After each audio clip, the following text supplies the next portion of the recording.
PCC chief Deepak Baij ने बड़ा ऐलान किया है। प्रदेश में कांग्रेस बड़ा विरोध प्रदर्शन करने जा रही है। संभाग स्तर पर 22 जुलाई को कांग्रेस नाकाबंदी करेगी। जांच एजेंसियों के दुरुपयोग के खिलाफ कांग्रेस प्रदर्शन करने जा रही है। पूर्व सीएम भूपेश बघेल का इस पर बयान सामने आया, जिस पर उन्होंने कहा कि विधानसभा सदन में वो मौजूद थे जब चैतन्य की गिरफ्तारी की खबर आई।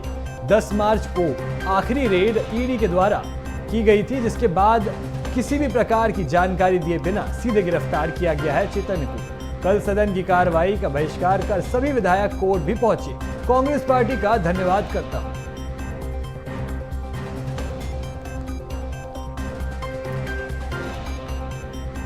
तो चैतन्य बघेल की गिरफ्तारी के बाद आज कांग्रेस की प्रेस कॉन्फ्रेंस में दीपक बैज ने, पीसीसी चीफ ने बड़ा ऐलान किया है कि संभाग स्तर पर 22 जुलाई को कांग्रेस बड़ा प्रदर्शन करेगी, नाकाबंदी करेगी।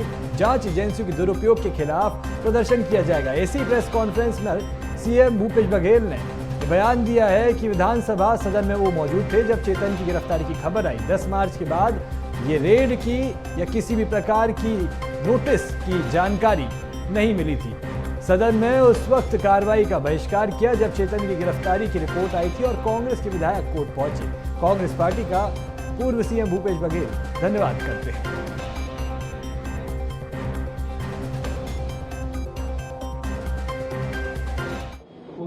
चैतन्य बघेल को अरेस्ट कर लिया गया है ईडी के द्वारा, जबकि आप सभी जानते हैं कि 10 मार्च को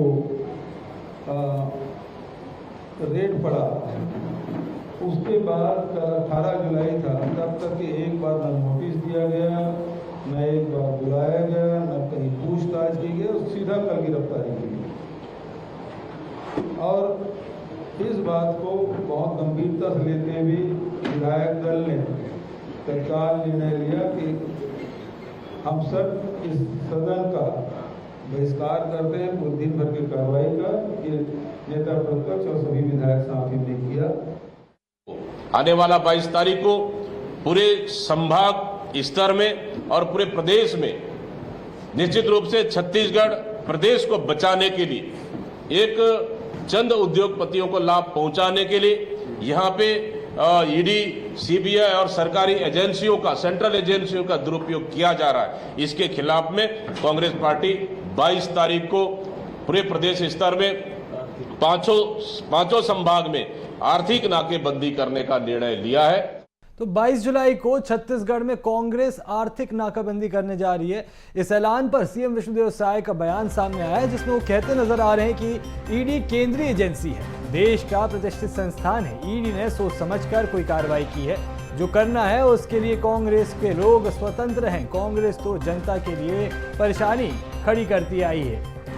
अनेक घोटाले 5 साल में हुए हैं, इसलिए जेल जा रहे हैं।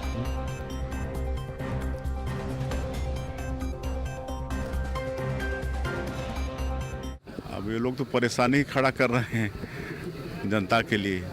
5 साल सरकार चलाए तो 5 साल पूरा धोखा देने का काम किए। 36 वादा किए थे, लेकिन एक भी वादा नहीं पूरा किए। 5 साल पूरे भ्रष्टाचार में प्रदेश को झोंक दिए। आज भ्रष्टाचार के कारण ही तो, अनेक घोटाले के कारण ही तो उनके लोग जेल जा रहे हैं। कुछ लोग बेल में हैं, फिर जेल जाने का सिलसिला भी जारी है। अभी तो और जांच जारी है और कितने लोगों का नंबर लगेगा। तो इस खबर पर अधिक जानकारी के लिए मेरे साथ शिवम जुड़ चुके हैं लाइव।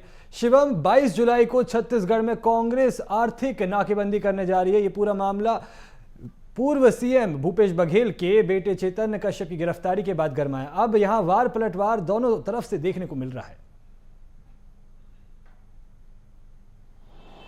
आज बिल्कुल देखिए, कल 18 जुलाई को पूर्व सीएम भूपेश बघेल के बेटे चैतन्य बघेल को ईडी ने गिरफ्तार कर लिया और 5 दिन की रिमांड में भी रखा है, क्योंकि शराब घोटाला का मामला है। और कहीं ना कहीं ईडी ने यह भी दावा किया है कि शराब घोटाले का पैसा जो है वो चैतन्य बघेल के पास पहुंचता था।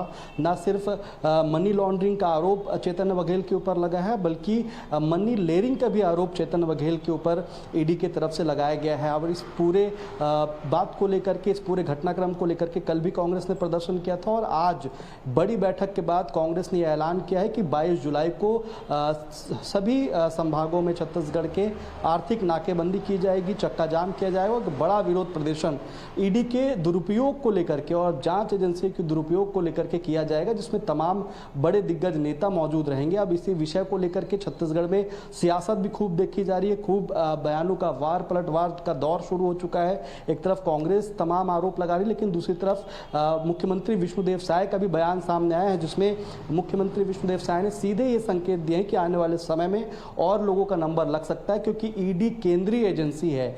वो जो भी कार्रवाई करती है या तो तथ्यों के आधार पर करती है या तो सोच समझ कर करती, ताकि जो भी तथ्य कोर्ट में पेश किए जाए उसके तहत घोटाला साबित हो सके। तो कहीं ना कहीं एक बड़ा बयान जो है सीएम की तरफ से देखने को मिला और ये भी सीएम विष्णुदेव साय ने अपने बयान पे कहा है कि जो पिछले 5 साल का कार्यकाल कांग्रेस का रहा, यानी भूपेश बघेल जब मुख्यमंत्री रहे तब कई घोटाले उनके कार्यकाल में किए, जिनका पर्दाफाश अब छत्तीसगढ़ की सरकार कर रही है, जांच एजेंसियां कर रही हैं, केंद्रीय जांच एजेंसियां कर रही हैं। और इस चीज को लेकर के अगर कांग्रेस कुछ करना चाहती है तो वो स्वतंत्र है, वो चाहे प्रदर्शन करे या विरोध जताए, ये उनका एक लोकतंत्र है, एक स्वतंत्र भाव है उनका कि वो जो भी करना चाहे वो कर सकते हैं। लेकिन सच बात तो ये है कि जनता के साथ 5 सालों में धोखा दिया है कांग्रेस ने, ऐसा आरोप सीएम विष्णुदेव साय ने लगाया है। और तमाम चीजों को लेकर के जब आज 22 जुलाई को बड़े एक प्रदर्शन का ऐलान हुआ, दीपक बैज वहां पर मौजूद रहे, पूर्व सीएम भूपेश बघेल वहां पर मौजूद रहे, नेता प्रतिपक्ष चरणदास महंत वहां पर मौजूद रहे और इसके बाद जो सियासत का दौर चल रहा है वो लगातार जारी है। मुख्यमंत्री विष्णुदेव साय का भी बड़ा बयान इस पूरी घटनाक्रम को लेकर के आया है, जो 22 जुलाई को बड़े एक आंदोलन की तैयारी है, एक बड़े चक्का जाम की तैयारी कांग्रेस की है। उसमें सीधे सीधे तौर पर मुख्यमंत्री विष्णुदेव साय ने कहा है कि ईडी जो केंद्रीय एजेंसी है वो जो भी कार्रवाई कर रही है वो या तो तथ्यों के हिसाब से कर रही है और इसके साथ ही आने वाले समय में अभी कुछ लोग अभी जेल में निरुद्ध हैं, चाहे वो कवासी लखनऊ या जेल शराब घोटाले मामले में अन्य दर्जन भर आरोपी हों।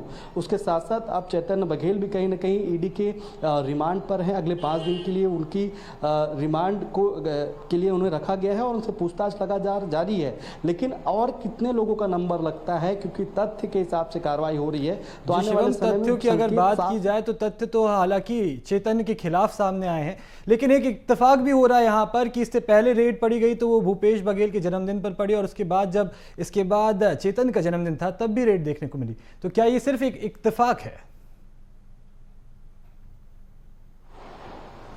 अभी तक छत्तीसगढ़ में सिर्फ इसे इत्तेफाक माना जा रहा है, क्योंकि अभी किसी भी तरीके के आरोप साबित नहीं हुए हैं। पूर्व मुख्यमंत्री भूपेश बघेल, उनके कई आरोप हैं कि तमनार में वो पेड़ों की कटाई का विरोध करने पहुंचे थे। उसके बाद कल विधानसभा के सदन में भी इसी कार्रवाई को उठाया जाना था, इसी घटनाक्रम को बताया जाना था। तो उससे पहले ये कार्रवाई हुई है और ये कार्रवाई का संयोग ऐसा था कि 18 जुलाई वो तारीख फंसी जब ईडी एक बार फिर से दस्तक देने पहुंचती है, चैतन्य बघेल से जांच करने पहुंचती है, उनके ऊपर छापा भी पड़ता है। तो कहीं ना कहीं चैतन्य बघेल का जन्मदिन भी उसी दिन होता है। तो इन तमाम चीज़ों को कांग्रेस फिलहाल जोड़ रही है, लेकिन इसकी कोई वजह सामने नहीं आई है। लेकिन अगर बात करें तो पिछली जो रेड पड़ी थी भूपेश बघेल के घर में वो 10 मार्च को पड़ी थी, यानी कि 3 से 4 महीने पहले पड़ी थी।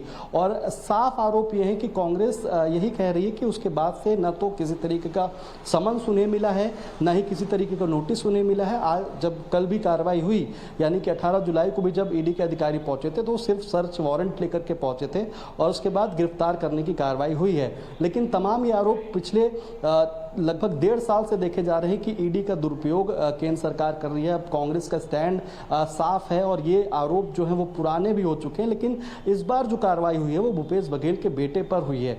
तो आज जब बैठक भी हो रही थी और कांग्रेस के तमाम नेता उस बैठक में मौजूद थे, तो कहीं ना कहीं चिंता और आक्रोश दोनों सभी दिग्गज नेताओं के चेहरों पर दिखाई दे रहे थे। इसी बैठक के बाद जैसे जैसे ये कार्रवाई आगे बढ़ेगी कि जैसे ही ईडी और इसमें तथ्य खंगालेगी तो और भी नाम सामने आ सकते हैं। तमाम जानकारी साझा करने के लिए आपका बहुत बहुत शुक्रिया।